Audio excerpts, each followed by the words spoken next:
approve of the practice of having consorts for doing a kind of sexual, spiritual practice. This is something that developed later in the history of Indian Buddhism.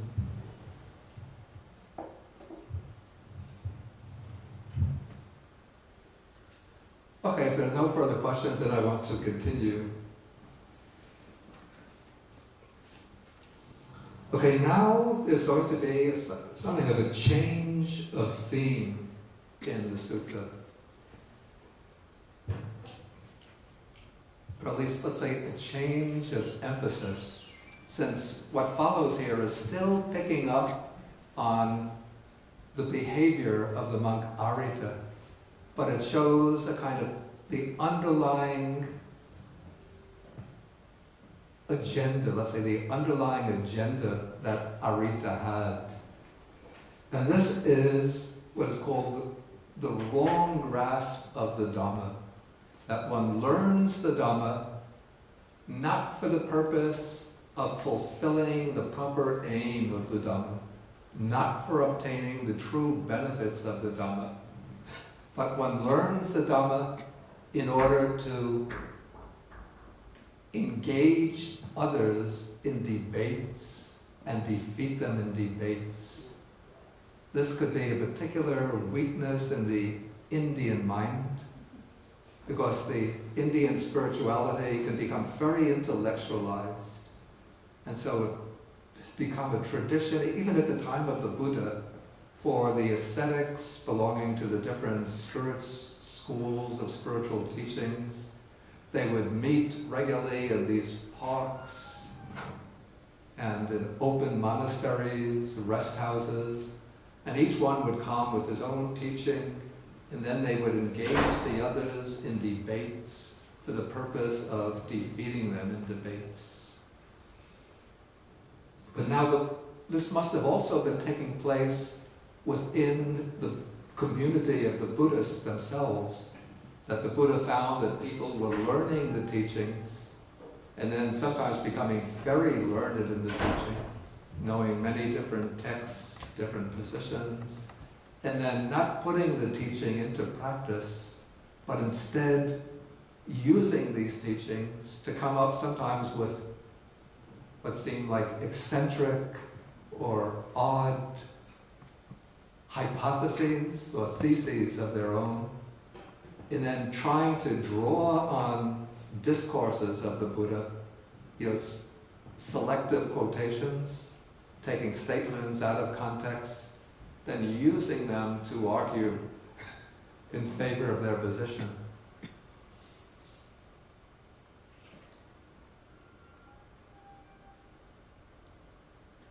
Like in the Dhammapada, for example, there's a verse, it's a rather peculiar verse, that says, even though one slays mother and father,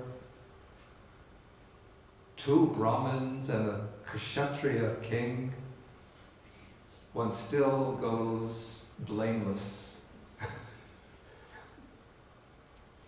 And so somebody can pick that verse out of context and say, look, the Buddha is encouraging matricide, parricide, the killing of religious, of priests, the killing of kings. So why don't I do the same?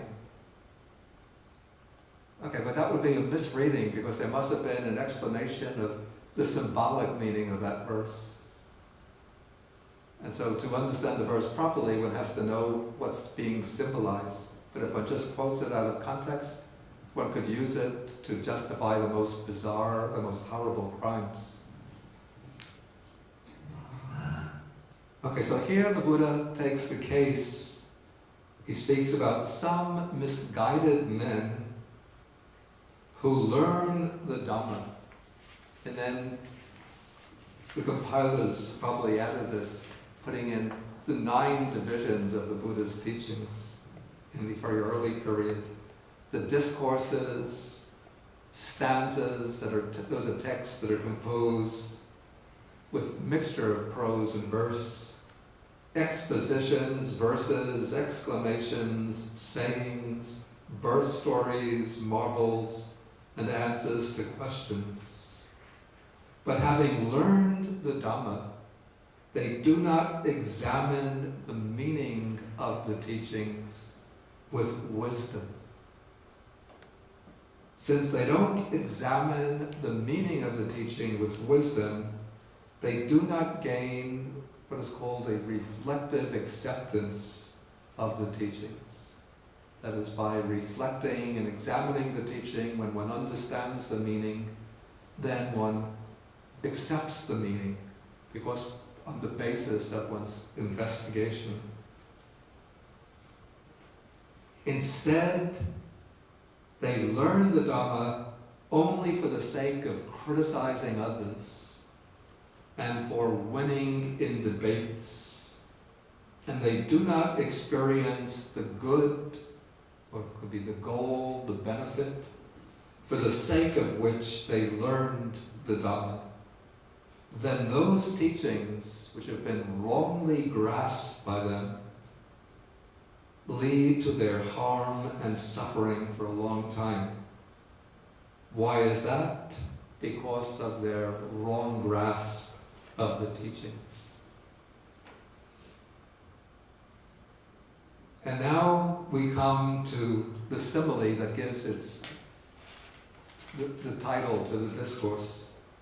Here we have a man meeting a snake, seeing a snake, wandering in search of a snake, and he sees a large snake, and he grasps it by its coils, by the center of the body, or by the tail.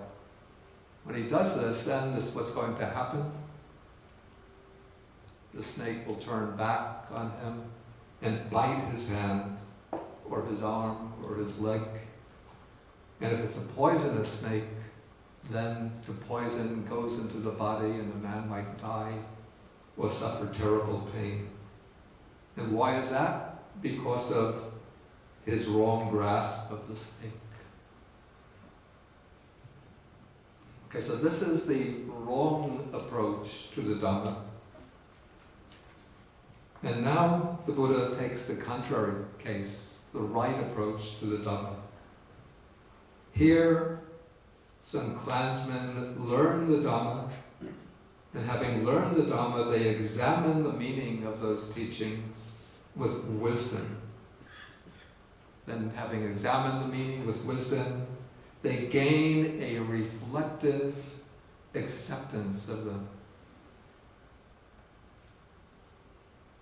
They do not learn the Dhamma for the sake of criticizing others and for winning in debates, and they experience the good, the benefit, the goal, for the sake of which they learned the Dhamma. Those teachings, being rightly grasped by them, lead to their welfare and happiness for a long time. And why is that? Because of the right grasp of those teachings. And then comes the positive version of the simile. We have the man who needs the snake. He sees the large snake. And then he doesn't just grasp it at the middle of the body with his hand, but he uses a cleft stick. It's a stick with two little branches like this, so he could put the branches over the neck so the snake can't turn its body around. And then having done so, he grasps it rightly by the neck. Again, I wouldn't want to do this myself. I don't trust my ability to grab a snake. But I used to, in my early years in Sri Lanka, there was one monk, elderly Sri Lankan monk. He was the chief monk of a place called the Island Hermitage. And he was very famous for catching snakes that would get onto the island and put them in a bag. And he knew all of the skills necessary in catching snakes. And so he became almost a legendary figure for his ability to catch any kind of snake. So you use the cleft stick to press the head down, grab it correctly by the neck.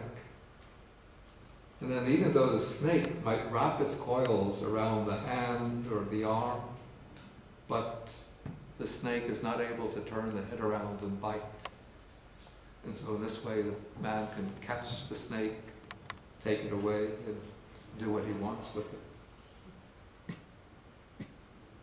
And why is that? Because of the right grasp of the snake. And so this is like those clansmen who learn the Dhamma, examine the meaning, gain the reflective acceptance of it, and then practice to realize the goal of the Dhamma.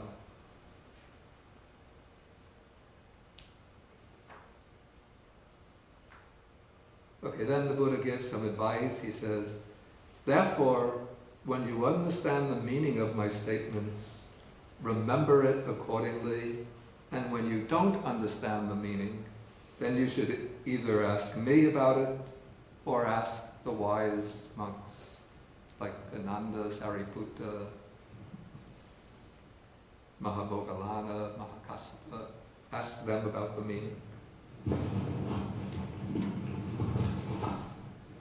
Okay, the next portion of the simile, the next portion of the sutta presents us with a very famous simile, which is used to illustrate, we might call the practical or pragmatic aspect of the Buddha's teaching. Again, this has the purpose of showing how one should use the teaching, how the teaching is proclaimed for the purpose of practice and realization, and not just for the purpose of storing in one's head. And so this is the simile of the raft.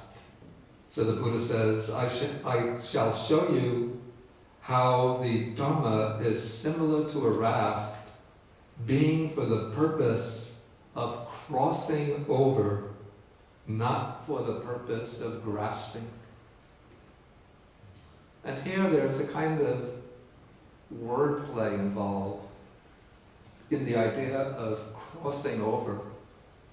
Since in India, in northern India especially, there would be many large rivers and branches of these large rivers, particularly during the rainy season, when the rain comes pouring down and then the Ganges River swells up, the Indus River swells, the Brahmaputra River swells, all of these rivers go flowing. And so if one is traveling, one has to, at many points, one has to cross over the river to go from the side where one is starting out from to reach the other side of the river. And so if it's a small river, like a creek or a stream, there might be bridges. But if there isn't a bridge, then one has to take a ferry boat or construct a raft to get across. But this idea of going across, of crossing over, then becomes used as a metaphor for gaining liberation or gaining enlightenment. So this shore becomes seen as a metaphor for samsara, the world of birth and death, the world of ignorance and craving, the world of suffering. And the other shore is a symbol for the realm of enlightenment, nirvana, nibbana, vimukti, the state of liberation. And the process of cultivating the path in order to move from samsara to nibbana, this is compared to crossing the river. And so the word crossing over comes to be used for the process of cultivating the path, and the person who is said to be crossed over, that is used to indicate the enlightened person, the liberated person.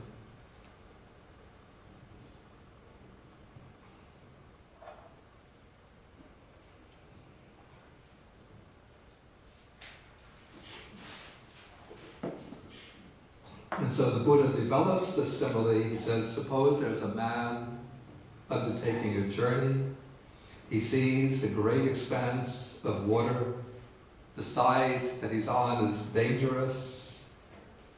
The other shore is safe and free from danger. But there's no ferry boat and no bridge to cross over. And so he thinks to himself, let me collect grass, twigs, branches, and leaves. I'll tie them together and make a raft. And then riding on this raft and making an effort with my hands and feet, I will get safely across to the other shore. And so the man makes the raft, he crosses over the river, and then he might think, this raft has been very helpful to me since I used it to get across the river. Suppose I were to put it on my head or load it onto my shoulders, and then I can go about wherever I want. So now the Buddha says, is this man doing what should be done with the raft? Is he using the raft wisely? And then the monks say, no, Venerable Sir. Then the Buddha says, what would that man do if he is wise? What would he do with the raft once he gets to the far shore? Then the monks reply, when that man got across, then he might think, this raft has been very helpful to me. Suppose I were to haul it up onto dry land or let it float away in the water, and then I can go wherever I want. In that case, the man would be doing what should be done with the raft. And so the Buddha says, I have shown you how the Dhamma is similar to a raft.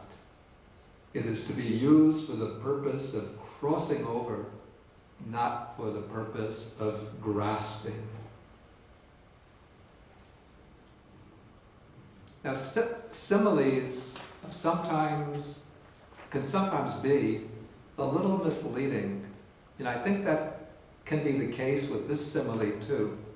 Because in this simile, it's the man who goes across the river and gets on the other shore, who puts the raft on his head or shoulder and then carries it around wherever he goes.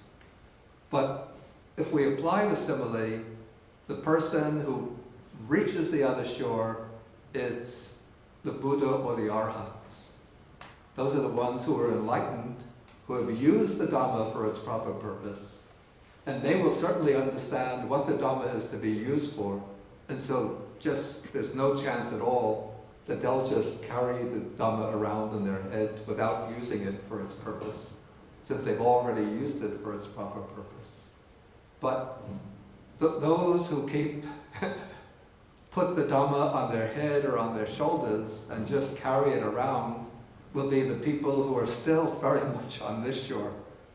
And it's generally those types, the same type as the person who grabs the snake in the wrong way and gets bitten. This would be the person who is using the Dhamma, learning the Dhamma, sometimes just to show off, to show how learned and wise he is, or who uses the Dhamma to provoke arguments and disputes. Or sometimes what I found in living for many years in Sri Lanka, people base their sense of personal identity on following the Dhamma, being a Buddhist. Like, I'm a Buddhist. Buddhism is the best religion. It's better than the other religions. And so they might have bumper stickers, be proud you're a Buddhist.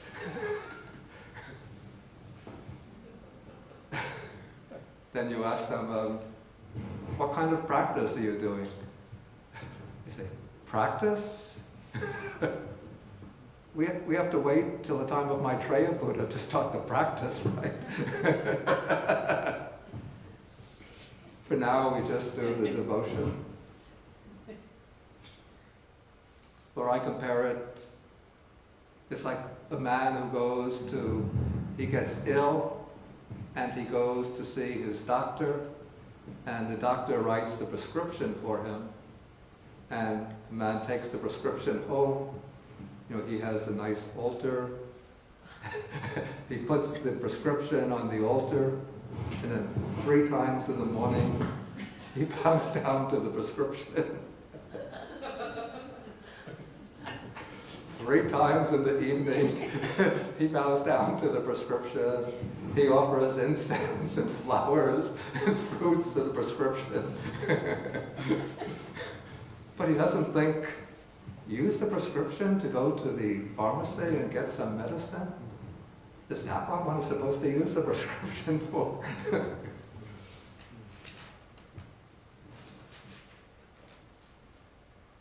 Okay, then comes the very important and well-known statement, paragraph 14. When you know the Dhamma, I'll use the word that's used in the original Pali text. When you know the Dhamma to be similar to a raft, you should abandon even Dhamma. You should abandon even Dharmas. How much more then should you abandon adhammas, non-dhammas? Now there's a certain ambiguity here in the word Dhamma, in the plural.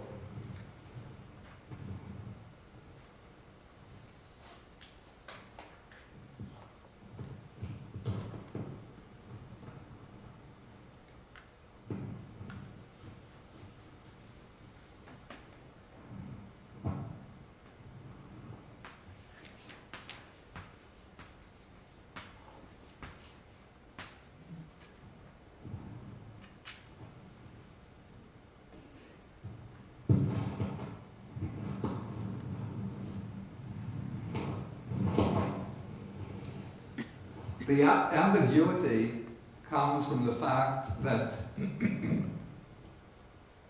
the word Dhamma has several meanings in the text. Sometimes it's used to mean mental qualities, particularly virtuous mental qualities or wholesome mental qualities. And sometimes it's used to mean teachings. And sometimes it's used to mean phenomena, existing entities in general. And so there's some ambiguity in the original. How exactly should we understand this statement? And this is a problem in being a translator. One has to make choices. The only way to escape making choices is to use the original, but then it becomes puzzling to the reader, especially a word like Dhamma in the plural. And so the way the commentary explains it, the commentary takes it in the sense of qualities. And it says that you should abandon, the commentary says what is meant by the qualities here are samatha and vipassana, that is tranquility and insight. And so you use tranquility and insight to cross over, to reach the other shore of liberation. And then once you reach the other shore, of course you go on practicing tranquility and insight, but you don't have to hold to them tightly anymore.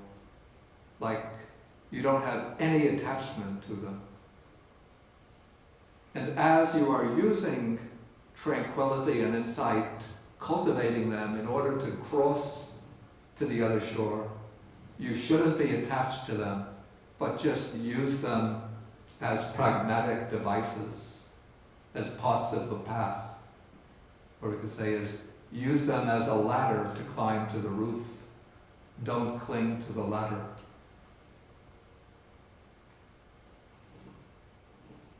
But before you throw the ladder away, make sure that there's a staircase in the building. Okay, so we could understand the statement in that sense, But it seems to me that the sense that's intended should, because that meaning doesn't really connect very well with the earlier part of this discourse. But if we take the word Dhamma to mean teachings, then the statement will agree very well with the simile of the raft and with the simile of catching the snake. You take the teachings like you're catching the snake.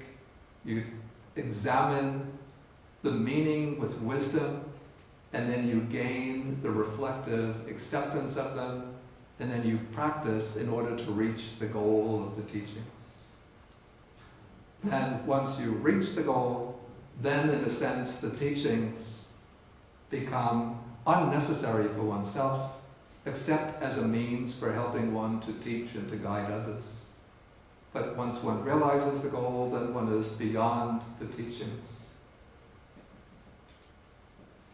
So the Buddha's sense here is that you use the teachings like a raft to get across, but once you're across, you can give up the teachings, and even when you're crossing, don't just cling blindly and with a kind of dogmatic tenacity to the teachings.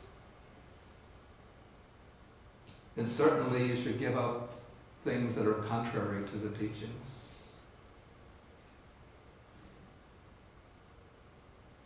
And this statement also comes to be used, or sort of referred to, in the famous Diamond Sutra, the Vajracchedika Sutta, where you see in the time of the Vajracchedika, or Diamond Sutra, it was probably composed at a time, a period when the Abhidharma was beginning to flourish, in which one of the main activities in the monasteries was to accumulate these lists of dhammas, which are held to be things that have ultimate or real existence.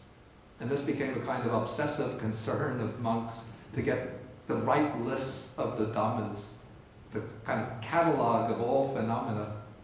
And so the Diamond Sutra and the Prajnaparamita literature is saying that all dhammas are empty of self-nature. And so the Diamond Sutra interprets this with the implication, don't cling to the notion of there being truly existent, self-existent phenomena, but just see all phenomena as being empty of any kind of self-nature.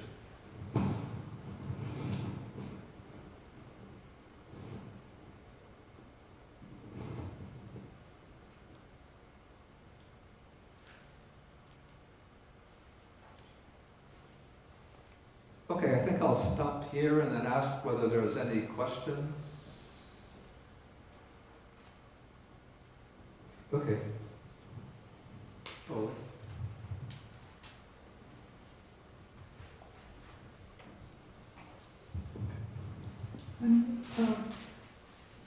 When you say it refers to the second meaning of the Buddha's teachings, but does the Buddha's teaching in Pali singular or plural? Yeah, okay, this is an interesting point. Usually it's set forth as a singular Dhamma, but here the plural is used, it's Dhamma, which occasionally one could have it used in the plural. In fact, sometimes in a single paragraph there will be the transition from the plural to the singular. It's rare. Excuse me? It's rare. I wouldn't say that it's rare. One finds both senses used, or both forms used.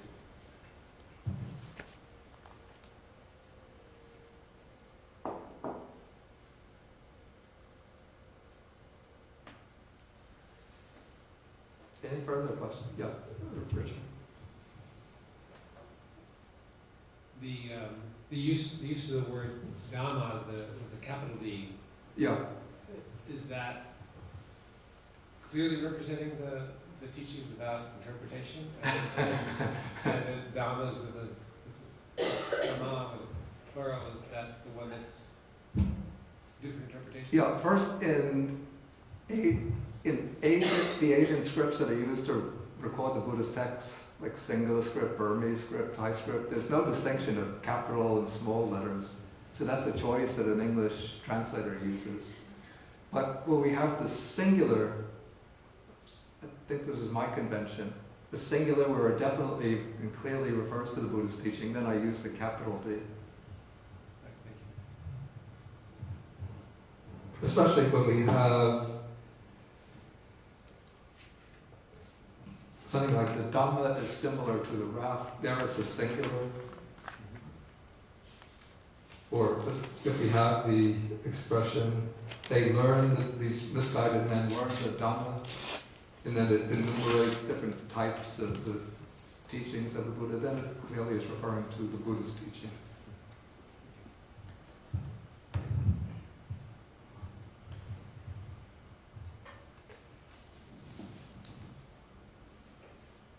Any other questions out there? Okay, let me take some of the internet questions. Regarding debates,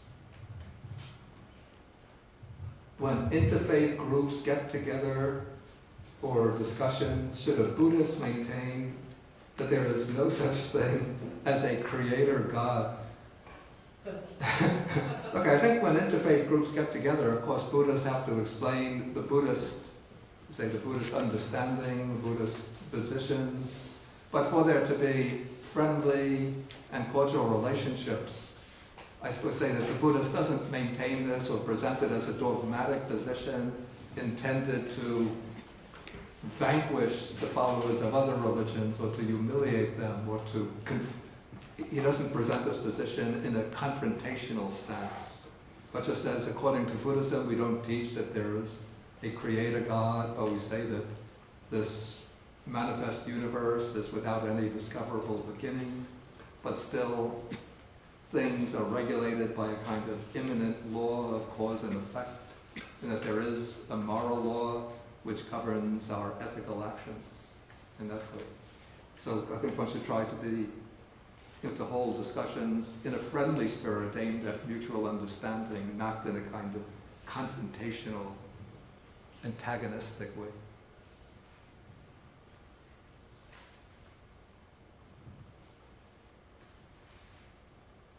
Okay, some other internet questions. This goes back to the tantric sexual practices. Even by monks is taught in some Tibetan esoteric Buddhist sects. S-E-C-T-S. Should Buddhists consider Tantra as a red flag, that it is not really Buddhism, but Hinduism, shamanism? Of course, there are forms of Tantric Buddhism. We can't say that Tantra is Hinduism, not Buddhism. There are differences between Tantric Buddhism, Tantric Hinduism, and Tantric Buddhism. I don't consider myself in a position to pass judgments on the practice of Tantra. I don't know enough about it. I think it's a form of practice that can, let's say, that can be easily abused. And the way I understand within the circles, in almost what I've been told, in 99.9% of Tantric Buddhist circles, actual sexual practices are not undertaken. Now there's something popular called, and this is true about Tantric Hinduism too, there's something popular going around amongst many Western spiritual teachers, they call it Tantra, and you see it all over the internet. Probably if you just put in Google Tantra, you get many of the Western groups, and there'll always be the smiling couple, man and the woman smiling. We will teach you Tantra, come to our retreat at such and such a place for $1,000 for 2 nights. And how to experience the most ecstatic sex that you've ever had and to hold orgasm for 25 hours unbroken. We will teach you that. But I've asked some practitioners of both Buddhist Tantra and Hindu Tantra whether this is really Tantra, and they just shake their head and say, it's so sad.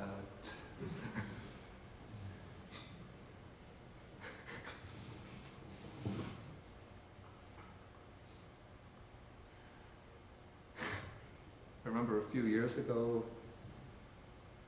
the year 2000, I had gone to Hamburg in Germany to give a lecture. And there was like a kind of spiritual magazine that came out. You know, it gives a report on what's going on in town, on the spiritual scene. On one side of the page, lecture by Theravada Buddhist monk Bhikkhu Bodhi. Maybe if they should have put underneath Buddhist meditations on death and the 32 parts of the body. And the other side of the other page, facing page, the smiling couple, Gottlieb and Gertrude, lecture on Tantra. Same evening, same time, different places. What should I go to? What will be more exciting?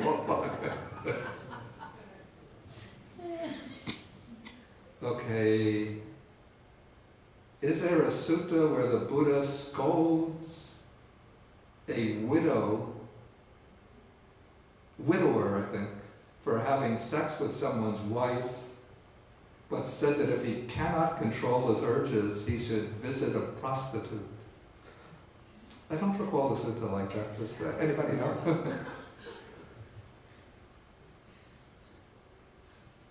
What is the Buddhist view on legalized prostitution, such as Las Vegas? Let me look up Las Vegas in the index.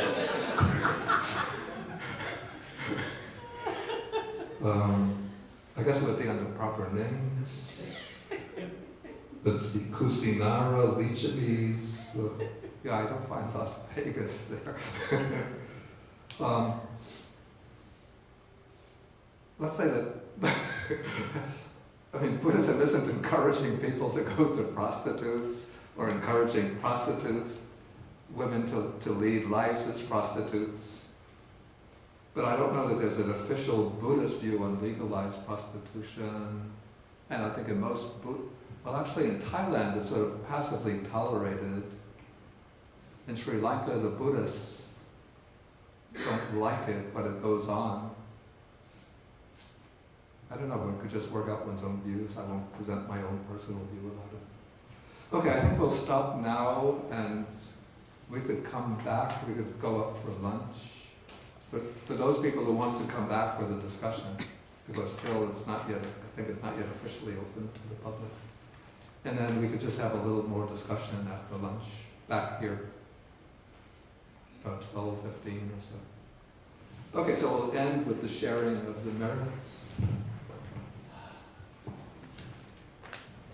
I'll recite the verses for sharing the merits.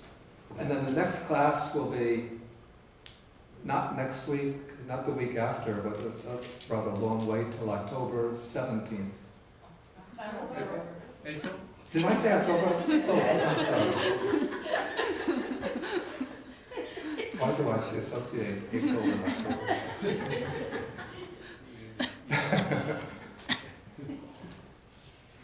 Strange. Okay. Okay. April 17th. April 17th. And we will continue and try to finish this sutta on that day.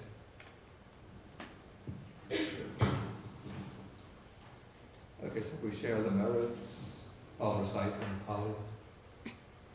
Akasata Jabhumata Deva Nagamahidika Punyam Tang Anumoditva Shiram Rakantu Sasanam Akasata Jabhumata Deva Nagamahidika Punyam Tang Anumoditva Shiram Rakantu Desanam Akas Jabhumata Deva Nagamahidika Punyantang Anumoditva Chiram Rakantu Mamparam Etavatacham Hei Sampadam Punya Sampadam Sabbe Devanumodantu.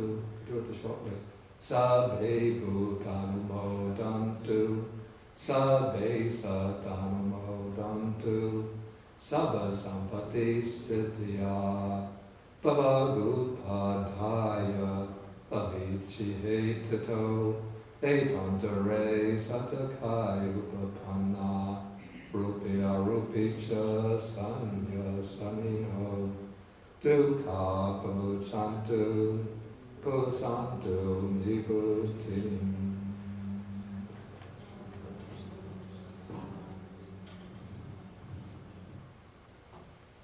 Good morning.